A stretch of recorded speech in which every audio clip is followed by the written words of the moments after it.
professor Cláudio. O Banco Central aumentou agora em janeiro a taxa Selic em 0,50 para 10,50% ao ano, citou novamente o dólar, mostrou novamente preocupação com a inflação. Na sua opinião, essa estratégia é acertada? O Banco Central vai conseguir levar a inflação de novo para o centro da meta?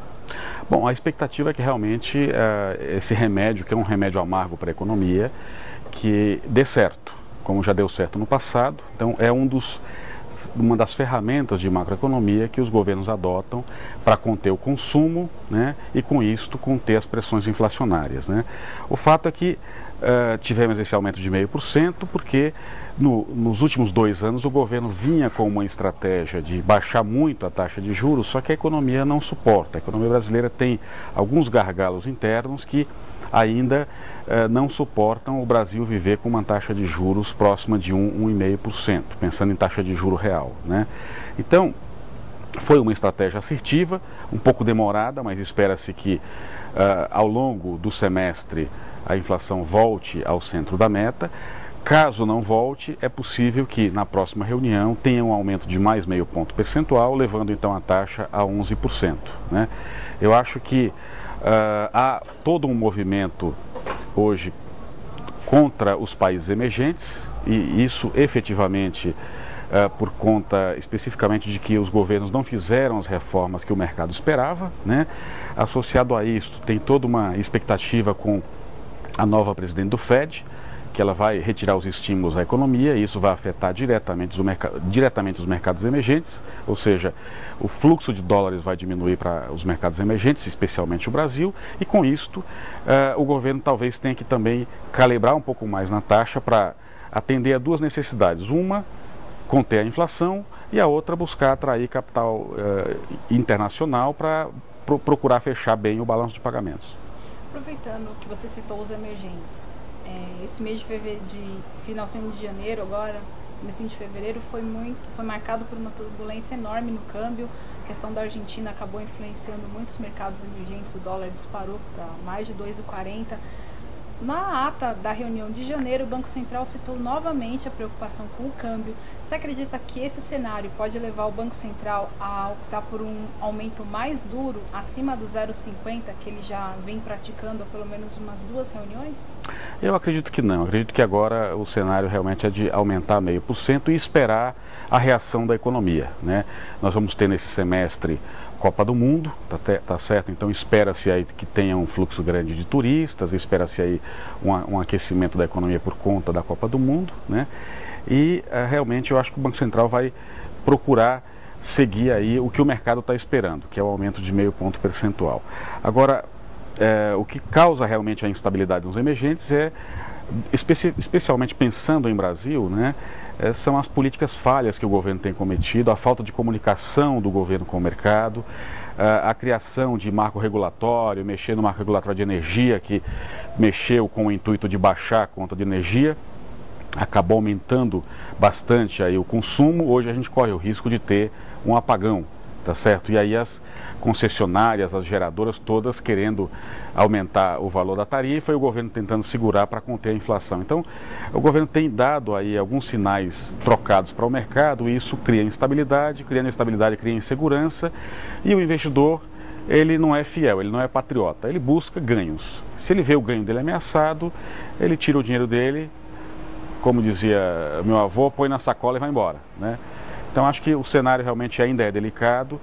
Já existe comentários no mercado de que o momento dos BRICS já passou. O próprio economista que criou o termo BRIC agora está trabalhando com outro termo que chama MINT, que seria então México, Indonésia, Turquia, né? E um país africano, cujo nome não me lembro agora, por quê? Porque foram países, especialmente o México, que fizeram as reformas que o Brasil não fez. Então, a gente mais uma vez perde a oportunidade de fazer reformas como da Previdência Social, como reforma fiscal, reforma tributária, né? E aí isso cria realmente instabilidade, né? Há outros economistas falando que na América do Sul, daqui para frente, dado que o boom das commodities passou, que é o que estava puxando a economia brasileira, que daqui para frente o que se deve olhar na América do Sul é Colômbia, Peru e Chile, que os demais países vão passar aí uma década passando por dificuldades em termos de crescimento, né? Então, tem várias tendências, não se sabe ainda qual é a certa, mas o fato é que o governo tem que fazer o dever de casa para que a gente consiga manter a estabilidade macroeconômica e manter o Plano Real, que esse ano completa 20 anos. Falando um pouco sobre, você comentou Copa do Mundo, a gente tem eleição, você acredita que esses dois fatores podem levar o Banco Central a, no primeiro semestre, optar por deixar estável a taxa Selic e buscar outras formas para combater a inflação, ou ele deve continuar elevando os juros para tentar segurar? Eu penso que ele vai continuar a elevar os juros, porque ele já tentou outras formas no passado, justamente levando a Selic a 7,5, né, a 7,25, e tentando outras formas de dinamizar a economia que não fosse o aumento de taxa de juros. Essas outras formas foram tentadas, não deu certo, né?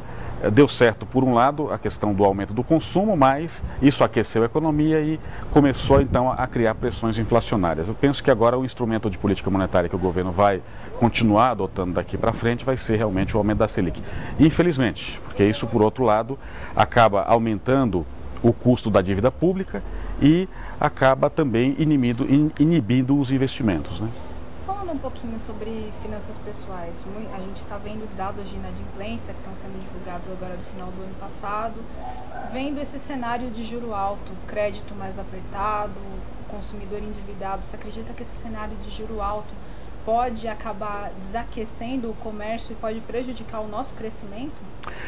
Existe um cenário realmente de que o cenário de juros alto ele tem uma correlação muito grande com o crescimento do PIB. Então, com o juro maior, espera-se que o PIB este ano seja por volta aí de 1,9%, abaixo do PIB do ano passado, que deve ter fechado, não saíram os dados oficiais ainda, mas deve ter fechado por volta de 2,2%, né? Então, juro mais alto, menos investimento, menos o consumidor está propenso a ir para consumo, portanto, espera-se menos crescimento do PIB.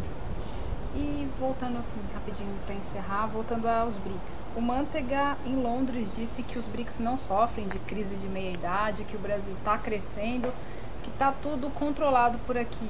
Você acredita que o ministro está sendo otimista demais? Que ele não está querendo assumir os problemas que a gente tem? Não, o ministro está no papel dele, ele tem que realmente transmitir otimismo, né? Eu acho que o chapéu que ele usa hoje requer que ele realmente transmita otimismo. Só que a realidade está se mostrando diferente. A realidade é que o país vem crescendo menos, né? A realidade é que as famílias estão endividadas, a realidade é que a gente está passando aí por um processo que o governo precisa achar efetivamente qual é o ponto de equilíbrio correto para que a gente volte a crescer. E o ponto de equilíbrio correto, a meu ver, tem a ver com reformas. O governo tem que incentivar as reformas, o governo tem que buscar efetivamente mostrar para o mercado internacional que ele está comprometido com a estabilidade macroeconômica e está comprometido com manter as regras do jogo de forma estável. Conseguiu transmitir isso para o mercado, o dinheiro volta, os investidores voltam. Hoje a gente está correndo um sério risco de efetivamente perder o grau de investimentos, porque a política adotada nos últimos 2 anos fez com que o aumento da dívida pública crescesse muito. Isso faz com que as agências de rating olhem para o país com desconfiança e que, portanto, a gente possa talvez aí perder o grau de investimento ainda nesse semestre. E se isso ocorrer, isso traz mais instabilidade para o mercado. Para finalizar, como você vê o Brasil daqui nos próximos 6 meses e se você pudesse dar um conselho para os governantes, principalmente para o Banco Central, qual seria o conselho que você daria? Eu acho que é mais o aspecto realmente de pensar o Brasil do futuro e não pensar o Brasil só durante o mandato de um governante, né? Hoje a gente está vendo que as políticas adotadas, elas visam apenas pensar os mandatos que são normalmente por um período de 4 anos, né? Eu acho que o que falta hoje é pensar o Brasil num plano de longo prazo, tá certo? Assim como os asiáticos fazem, né? O governo chinês pensa a China daqui a 50 anos. Então o que a gente precisa realmente é pensar o Brasil daqui a 10, 15, 20 anos, né? E aí pensar um Brasil para os brasileiros, pensar um Brasil efetivamente para que seja um país que de fato crie as condições para que todos tenham uma situação de bem-estar social. Muito obrigada, professor.